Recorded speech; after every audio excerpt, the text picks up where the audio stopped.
right, everybody, come back in.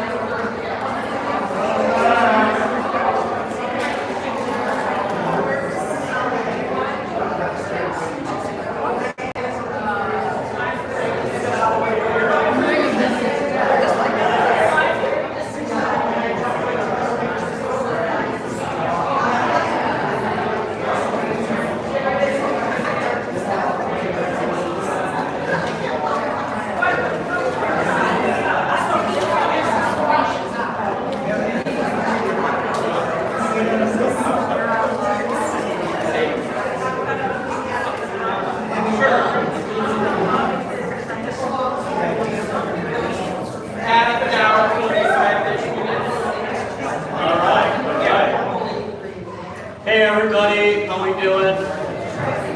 Woo! Yeah, you got it. So, I know. You got it. Yeah. So I'm going to introduce you to two folks from the Newberry Library. Vince Burpo is the Vice President of Public Engagement. And I think probably about the time I reached out, you started in this position. I either had just started or was just about to start. So you're the first person that reached out. Right. So because it was fortuitous. So he's leading a new division, right? Correct. And it's developing innovative ways to connect visitors with the library's world-class collections and resources. So perfect, kind of segue there, right? Yep. And then Jill Gage. Jill is going to be our speaker today, and she's the custodian of the John M. Wing Foundation, right? Is a history and printing and bibliographer for British literature, okay? And a history, that's a long title. We like those. And history at the Newberry Library. And the Wing Foundation is one of the world's leading collections in its field. So Jill is going to present kind of an interesting history of the Newberry Library and how you as an artist can best engage with the resources. So, thank you.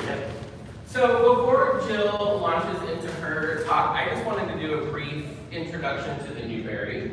Can you raise your hand if you've been to the Newberry Library? I heard a whoop whoop Newberry. Quite a few of you, so that's great. So some of this may be new to a few of you and old news to a lot of you. But what I want you to know just off the bat is that the Newberry is a resource for you. As an artist, as a person, however you want to engage, we're happy to welcome you. To get a reader's card at the Newberry and explore our collection is free of charge and very easy. You walk into our building, you go to the Welcome Center, you might see Jill sitting there, and she can direct you upstairs, and you can explore 600 years of human history at your fingertips.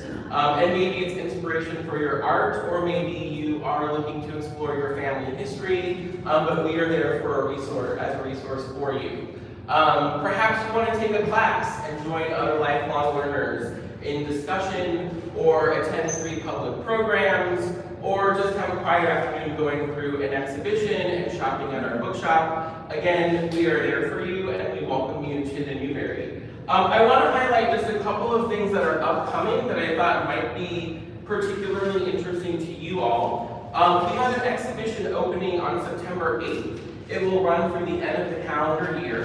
The name of that exhibition is Seeing Race Before Race. And it's an exploration of how our concept of race really started in the Middle Ages. And so there will be a lot of art, sketching that you'll see in this show that will help us kind of think about the ideas of race and the place of race in our society.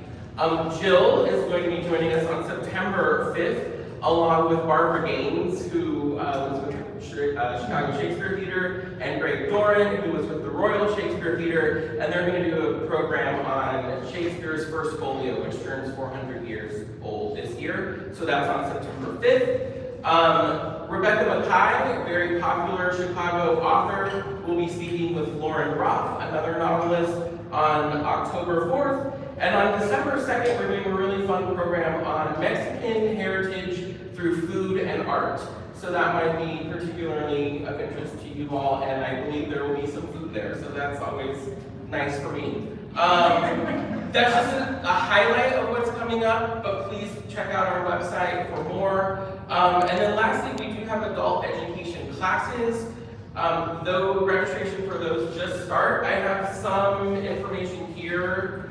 This orange postcard has information on the classes, but just 3 that kind of struck me as classes that you might be interested in. We have one on African American art, Chicago art and artists 1950 to the present, and Inspired by Nature, Michelangelo and Rodin. Some of the classes happen in person, some of them happen virtually. Again, you can find all that information on our website. And I have left some information here that you're welcome to take on upcoming programs.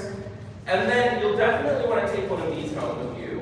We just closed an exhibition on pop-up books through the ages. And anyone who came got a free pop-up version of the Newberry Library that you can construct on your own time if you are more patient than I am. It's a lot of fun, and I encourage you to take one of these home with you. And now, I'm going to stop talking, and I'm going to let Jill take over. Thanks, Jill.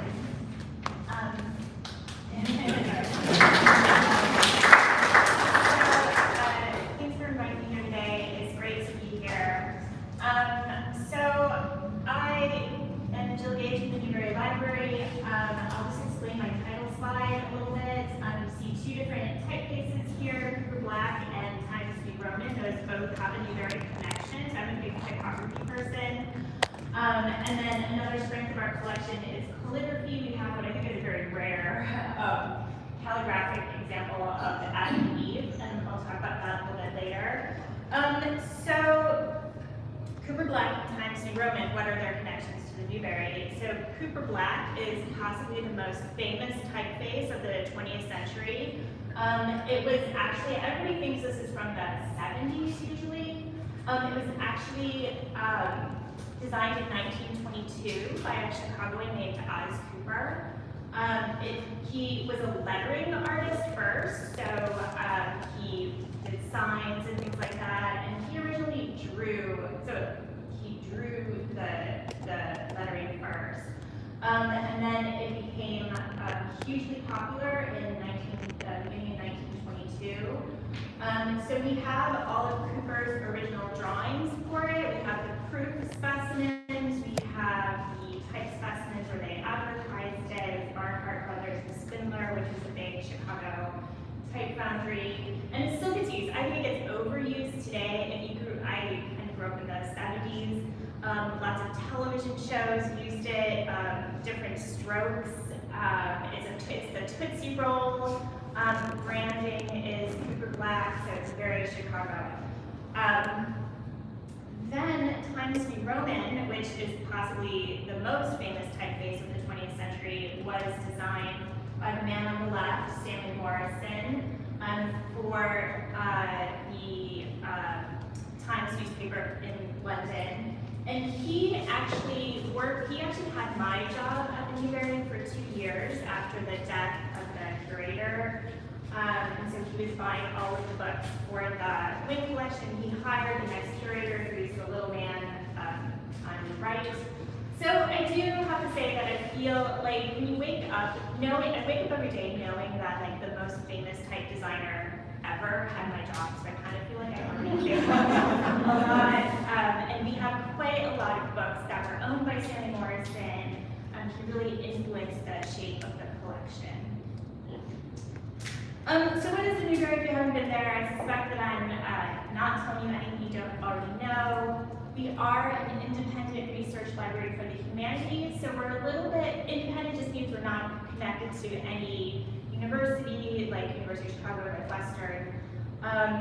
We're a little bit like the Folger Shakespeare Library in Washington, D.C., or the Huntington Library, or the American Antiquarian Society. We are non-circulating, and we have closed stacks, which means you don't pull the books off the shelf yourself, we bring them out to you. But we are free. Despite the fact that we're free and open to the public, we're not part of the public library of Chicago, which people are always confused by. And we really focus on the humanities, but we are free to anyone 14 or older. You can just come in and get a card, it's quite easy. So why are we free and how do we get started? So our benefactor was a man named Walter Newberry, and he was a civic leader in Chicago and a real estate magnate in Chicago in the mid-18th century, or 19th century. He did have a book collection. He was really interested in contemporary American authors. He had a family that was really ill in what I call Beth March disease, little women disease. Like they just were sort of consumptive and coughed a lot.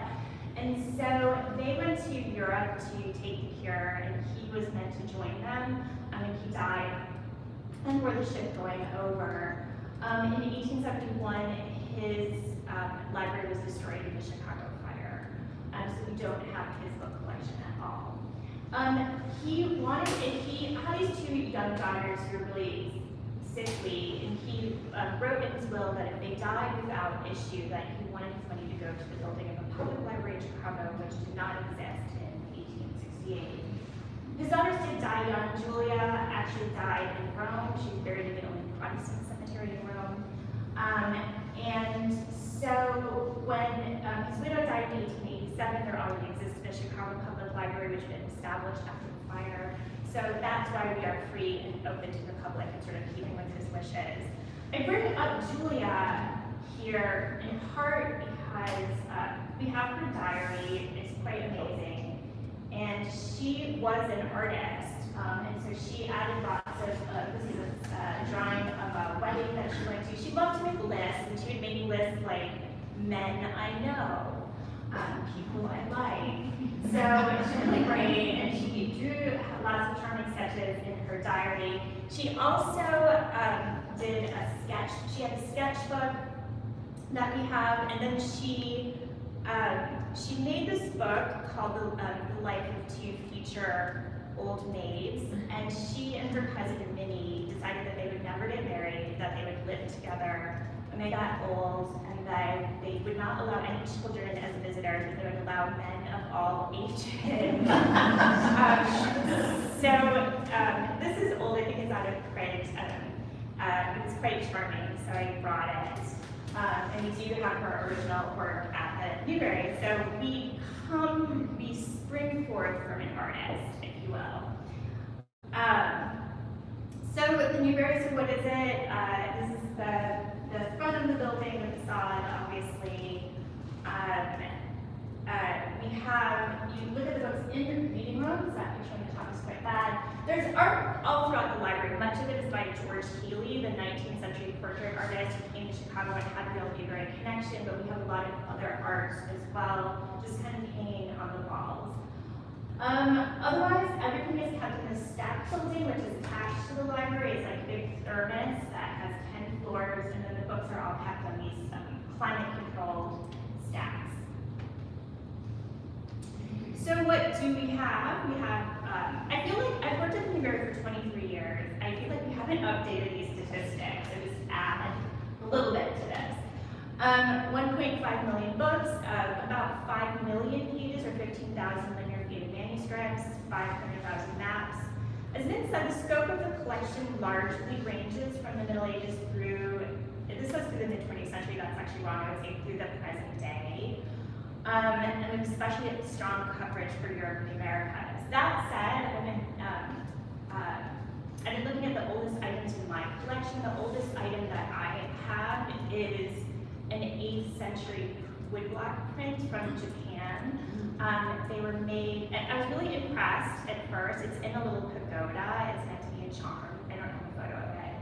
I was really impressed at first, like wow, but then I learned that there were 1 million of these made in the 19th century, and they were meant to go in temples, so tons of them survived. One of my colleagues just came back from Japan, and he was like, oh, I saw those everywhere.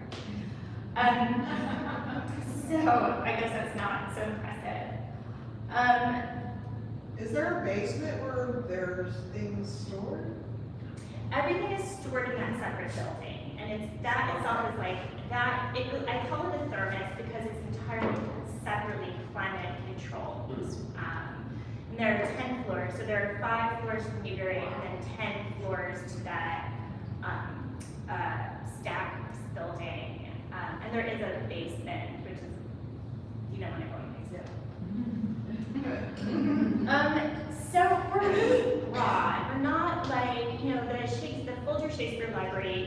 college, it's what it says on the tin, right? It's a Shakespeare Library or American Antiquarian Society. It's like early America. We're super broad because we didn't start from Mr. Newberry's collection, so they were collecting whatever they could collect in 1887. So they built the building and the collection from the ground up. So they were going out buying stuff like crazy. So we kind of have what we call these core collections. I think these are not particularly useful. Some of them are formats like postcards or maps, and then some of them are, religion or history of the book. I will say that within my collection, which is the history of printing, you can find all of these things, from American culture to Chicago to postcards to maps to religion, and I'll talk about that. But this is just kind of to help situate people. I will say that people will come in, we have these in our welcome center, people will like, I just want to see your religion collection, but it's not all in one place, so we can talk about that later. There's art all throughout the collection or inspiration for artists, so I would say that whatever you're interested in, just type it into the catalog, just type it in as a keyword. I'm not kidding. And stuff will come up. So instead of saying like, I'm an artist, what is there for me? I would say, what are you interested in? I can get you to really visually interesting materials or source materials, no matter what your interest. So I would go from like, what you're interested in is rather than just sort of what's the artistic or collection of the Newberry. So we have lots of indigenous, we have a super strong indigenous collection, one of the best in the country, and includes paintings, oil paintings, sculpture, printed books. So this book right here on the bottom is printed on birch bark. It was sold at the World's Columbian Exposition. We have sketches and drawings, and there's a lot of art in the indigenous collections. Maps. So maps can be super colorful. Maps, I love maps. I'm a literary person, and I think of maps as literary texts. Some of them are hand-colored, so we have early 17th century atlases, we have 19th century atlases, tons of road maps, if that's what you're interested in. These are like district maps of Chicago, I believe that is, so really interesting. I will also say that our new curator of cartography, who has just come from Harvard in the last year, he's really interested in the intersection, like with contemporary artists working with maps, whether they're reusing old maps, printing over maps, drawing on maps. And he has an exhibition coming up in the next couple of years, maybe like 2026, 2025. I think he's super interesting. We bought a lot of, we have been buying maps together, a map that Robert Rauschenberg used that made a collage with it and stuff like that. So he's doing really exciting things with art. Maybe he should have come talk to you today. So we also have really strong Chicago and Midwest collections, including lots of photographs of Mike Royko and Bill Beck. We also, so lots of photographs, I would say. We also have a Mike Royko exhibition coming up, 2025. Next summer. Next summer. It's the exhibition my parents are most excited about, but you didn't come to my exhibition last year. Lots of things about Pullman. We have the Pullman railroad collection. There are lots of great images in there. Oops, that's all. Sorry. Oops.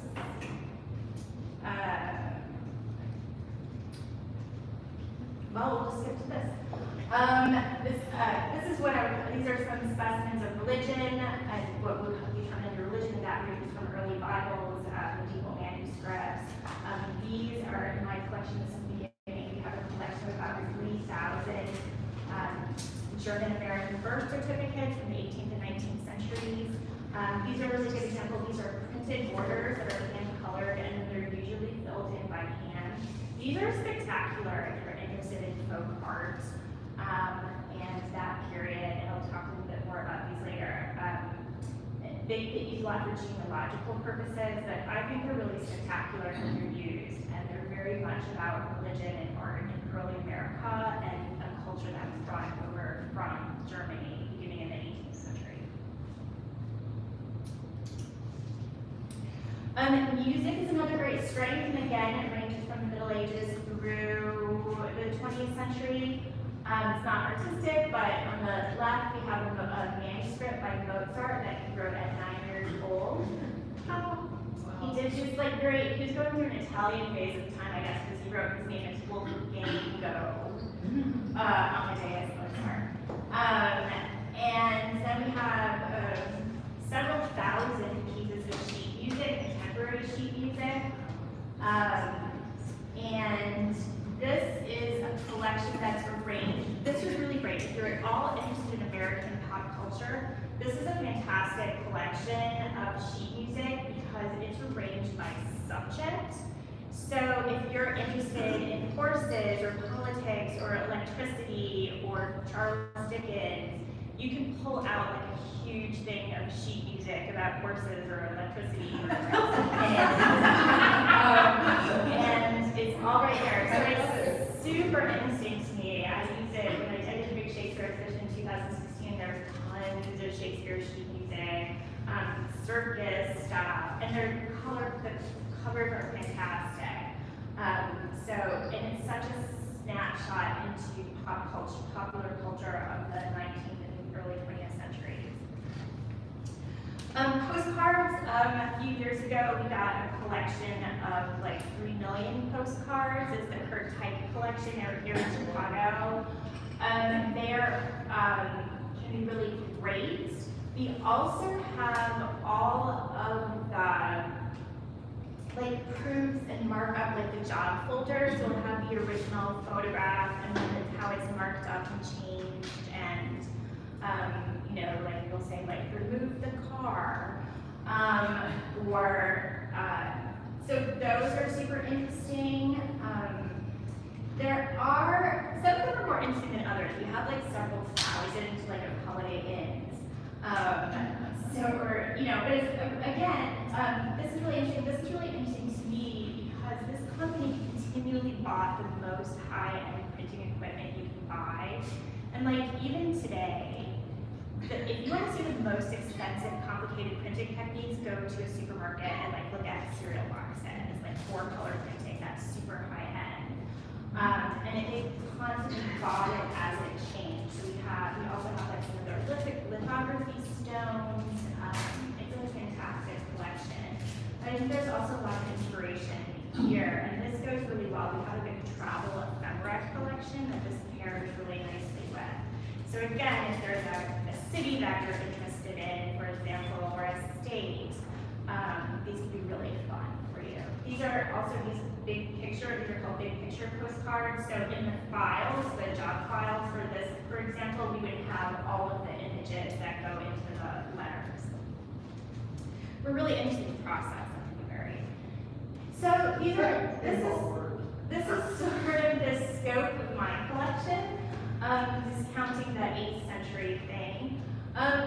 So I'll talk a little bit about how we got started in a minute, but the collection starts with incunables, beginning with the Gutenberg Bible published in printed in 1455, and extending to the present day.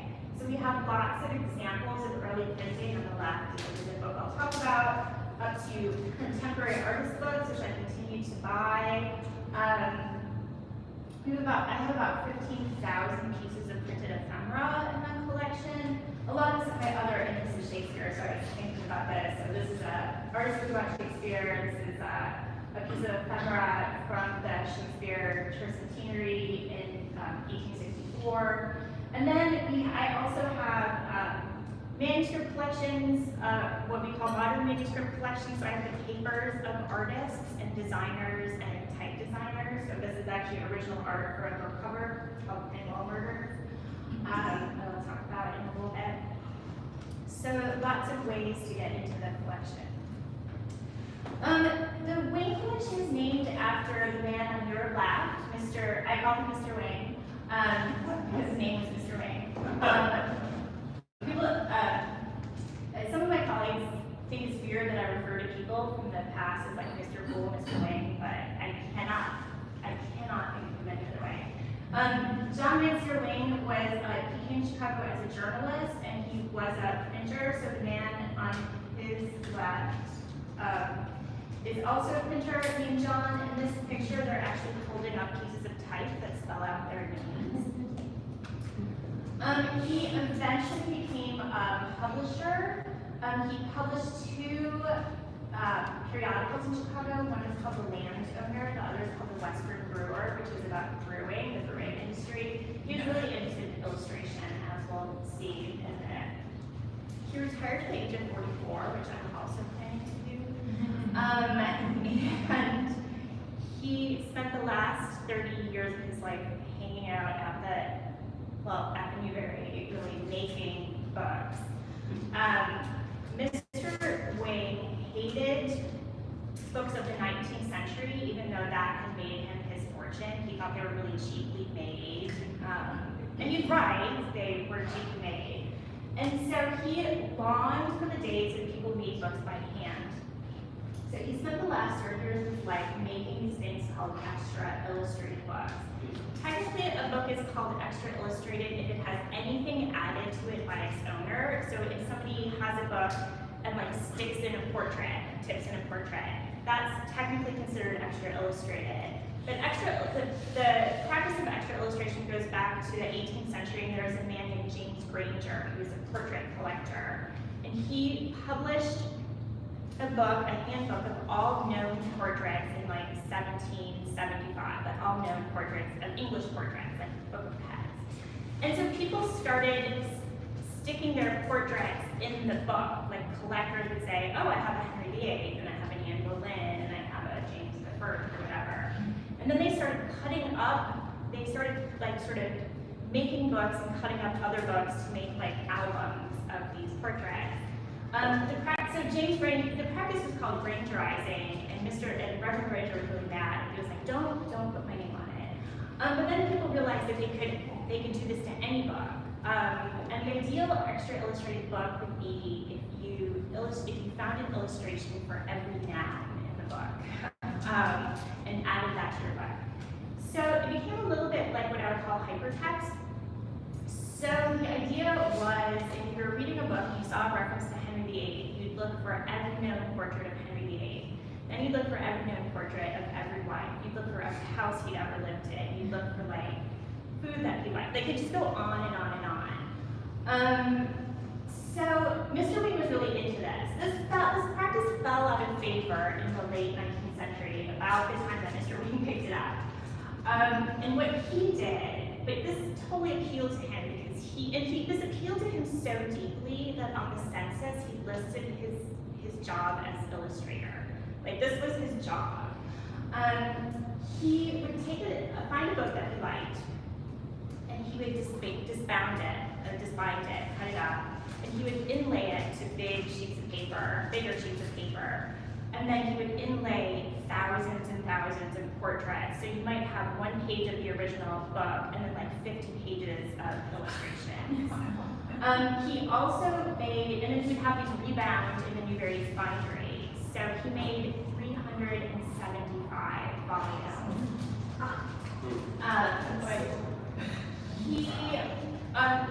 This is a lot.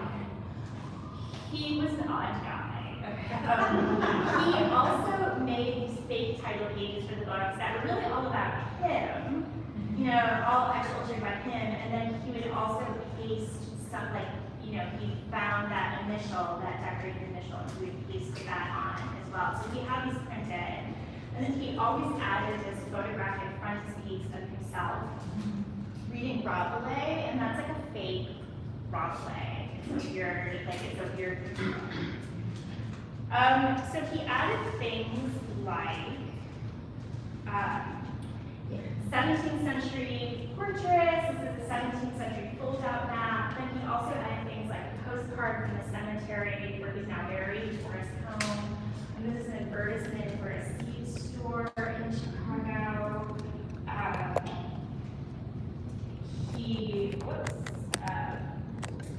And it's a wide range. So this on the left is a letter from Louis, an actual letter from, I think, Louis XV, and then an entire 1912 Marshall Field stock catalog. So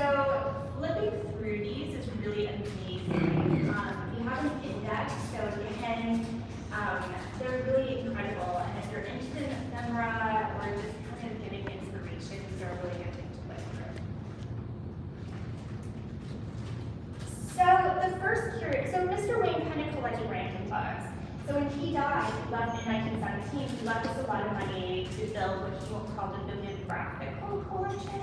And people were kind of like, what is that?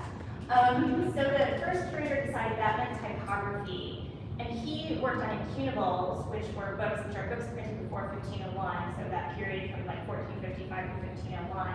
So in the 15th century, every printer had to make his own type or have somebody make type for him. You couldn't go to like a foundry and buy it. So the first curator of the collection decided that he would collect a specimen of type from every printer working in the 15th century, which he just about did. I showed this one because I'll talk a little bit about this in a bit. This is a book from Strasbourg, and it was owned by William Morris, as in Hellstadt Press, wallpaper William Morris. And William Morris was extremely interested in cunables, and you'll see why when we look at the Hellstadt Chaucer. So we have about 3,000 specimens of printing before 1501. The second curator was like, we don't need to just live in the 15th century, we can get other stuff too. And he also decided, he was a calligrapher, so he decided that we should kind of collect books related to calligraphy and writing because he thought calligraphy influenced type founding. So this is a book about letter writing and also calligraphy, but this is printed with metal type, so this is just a printed book. So we have lots of specimens, if that's the kind of thing you're interested in. I'm going to skip this because I think it's less interesting. We have lots of typography. I continue to buy typography. This man on the bottom is the most famous type designer in the world. His name is Carter. He's the only type designer who's ever won a MacArthur Genius Grant. I also think he's extremely handsome, so I like the photos of him in all the time. He designed, he's a New Yorker profile. There's a New Yorker profile about him that calls him the most read man in the world. He's designed everything. He redesigned the New York Times typeface. He at one point designed a typeface used in the phone book. He's done like very high end, low end, all kinds of stuff. I think he's really brilliant. He's a good friend with Newberry. A couple years ago, he did this lowercase alphabet. Each letter is in a different typeface that he has designed over the years. What's his name again? His name is Matthew Carter. So these are, you have letters, this O he designed as part of the typeface he designed for Sports Illustrated. And you're like, oh yeah, that is a Sports Illustrated O. That the R is based on a 16th century French typeface. He designed a typeface for his own personal correspondence that looks like a typewriter face. And then I was really excited, he sent me something, and I was like, oh my god, that's his typeface. So he's really fascinating. I also love these looking at these, they're really beautiful aquatints. They're exquisite aquatints, actually. And when you look at them out of context, the eye looks like an eye. They don't look like letter forms at all. They look like a bug or just a random shape. So they're really beautiful. And I think there's something really wonderful and artistic about that. So we also have a lot of press printing. So on the left we have the Hellstadt Press Chaucer, which is from William Morris. I would just say that I despise William Morris. I appreciate the craftsmanship. He wanted to make books that looked like books from the 15th century, and he could not have been further off the mark. I do think that some people from the 15th century came back, they'd be like, I don't know what that is. But you can see this is that incunable that he owned. So you do kind of see. What I love about the Newberry is you can look at the original, and then you can look at how it was used by artists like 400 years later. And I think that's really fascinating. And we also, as I said, we're really into the process. So we also have some of the sketches and proofs for illustrations from the Hellstadt Press Chaucer. On the one on the left, they're really hard to see, but you can see the touch-up in white. So you can look at it from all parts of the making of the book and compare, and I think that's really great. I continue to collect artist books. We have Audrey Niffenegger's papers, so Time Traveler's Wife. She's, well, I think you've heard of as a printmaker. She makes beautiful, really beautiful artist books, gorgeous aqua tints. They're very specific to her. She's kind of like an Edward style, I think. We also have super modern things. This is a box for an artist book called Harrison High School Walkouts, which is about social justice in Pilsen. And this is by a man named Jose Residee. So we kind of made this fake archive about these walkouts in the 60s. So he made all of these things he sort of mocked up. So a really interesting way of thinking about what is an artist book, what is an archive, how does art play into that. And I collect sort of traditional, like, this would have been good for our pop-up exhibition. This is an artist book about King Lear. And this artist her name is Stanley Morrison. She's from Iowa, and she saw King Lear as about a family kind of rotating around itself. What are the connections within the family? So she did these spheres. So I'm really interested in artists who work with old texts, think about old texts and how to make them in new ways. Here are more of those birth certificate, baptismal certificates that I talked about. So these are printed borders with manuscript insertions. We have the best collection of calligraphy and writing manuals in the world. This ranges from printed books, so that's a 17th century French book on the left, and this is a manuscript on the right. So these are books that teach people how to make calligraphy, how to do calligraphy. The guy on the right, or on the left, so those swashes at the end. So we're all old enough in this room to remember when you actually wrote a check and you had to write, you do like $100 and no cents and then a swash. That's the same thing on the right, so that's an anti-forgery device that he devised in 17th century France that we still kind of use today. This is something that I had in my exhibition on handwriting festival, if anybody saw that. I'm obsessed with microcalligraphy, so there are calligraphy that's used to make images with the words. So these are 19th century Dutch manuscripts. So these are super, super tiny. I mean, this is all writing, and then each image, the whole image that you see is letters, it's words. These are really incredible. I don't know how, the calligraphers who did that must have had very good eyes or gone blind very quickly. And they must have used very, very small brushes. So this is something that I continue to buy. And it's really kind of, I really think about calligraphy as art. So we have modern manuscript collections, again, some collections of papers, artists, designers. We have that Alice Cooper collection that I talked about earlier. We have a collection, for example, of a man named John Dolph, who lives in Oak Park, and he drew cartoons for the Inland Printer, which is like a trade journal for the printing for printers. It was I don't understand any of these, I will say, I don't understand the humor. It was called In the Days That Was, and it was all like 19th century printers humor. And we have a whole collection, so on the left is the drawing, on the right you see what it looked like in print. My favorite collection right now that I'm working on a lot is this man named George Salter, who was a really famous German-American book designer. He came from Germany in the 30s.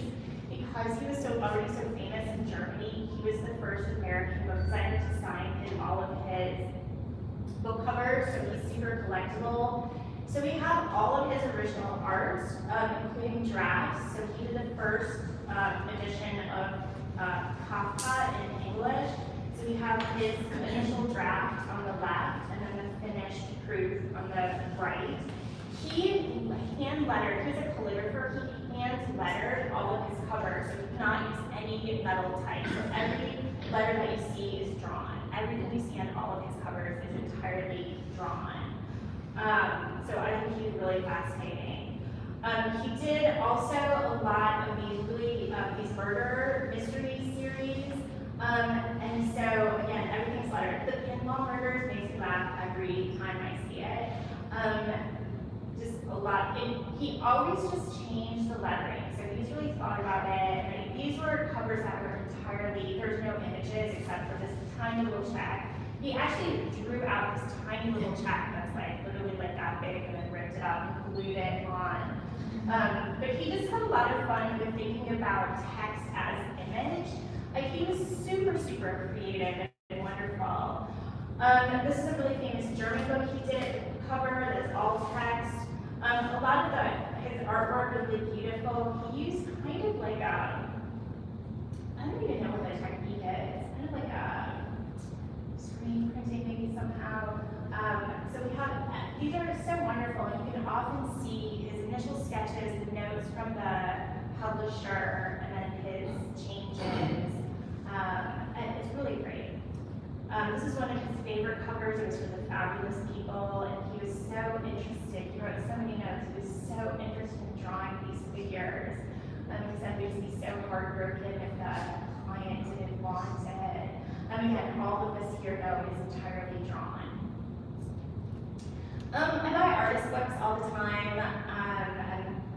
Again, I'm really interested in how contemporary artists think about old texts.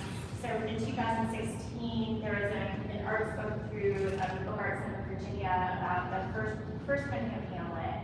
And so they had artists sort of print over the text of the book.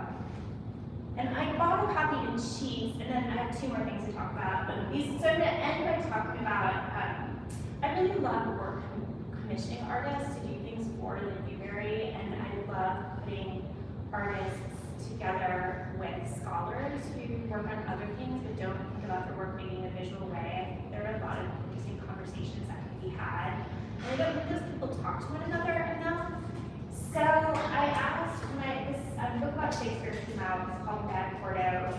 I asked this book binder here in Chicago named Sam Feinstein to bind it for me, and he talks a lot about why the text was important, and it's a really, really different version of Hamlet. It's incredibly different from what the Hamlet that we know now, and so he was really thoughtful, and we talked a lot about what the design would look like. So these lines are all done individually. He used gold and silver. It's not silver, but I can't remember what it is. And each one is like slightly different. He was really, really thoughtful about that. He also did this marble paper for the end sheets. And then he built a case, and he gave me all of his original drawings and his mock-ups and his trials and things like that, his leather trials. So it's really quite wonderful. And then the final thing is last year we had a talk. It was also on Shakespeare. And so it was really visual. The topic was really visual. It was about typography in early Shakespeare. So I invited my friend David Pearson, who is a book designer in London. He was the designer for Penguin for a long time, and these are some of his book covers. I've always really loved his work, and I wanted to work with him, so I asked him to create a keepsake for the event. He came up with this. It won't make any sense if you haven't heard the talk, but it's not letterpress, but he gave me all of his drafts. So we kind of have what it would look like if it were letterpress. So this is what it came up with. He gave these out. I can show you, it was fantastic for the talk. He gave these out. So those have been really great experiences. I am really keen to work with more artists and stuff like this in the future. And I will just say that for the pop-up Newberry, my colleague Suzanne commissioned a woman named Hannah Baxel, who's an artist in Chicago who's well represented in our collections, whose work I love. She was the one who was the artist for that. So I think it's something we've had just great success with at the Newberry and are keen to continue. So if you have ideas or are interested in something like that, let me know. Using the library is super easy. You just come in and register, get a card. It takes 5 minutes. Just bring a photo ID. I don't want to talk about that too much. And then I would also suggest, if you're interested, we have these digital collections, like digital collections in the classroom, and if you're just trying to get started or think of ideas, I just kind of look through them all the time because there are tons of images. They're organized again by subjects. If you're interested in American history or railroads or whatever, or medieval, the Middle Ages, you can find lots of stuff. So if you're really not sure what to look at, again, those would be like just places to get good ideas. And with that, I will give you the calligraphic uniform from the 17th century. If you have any questions, I'd be happy to answer. If you want to take a look at it's really Newberry, but others, please come get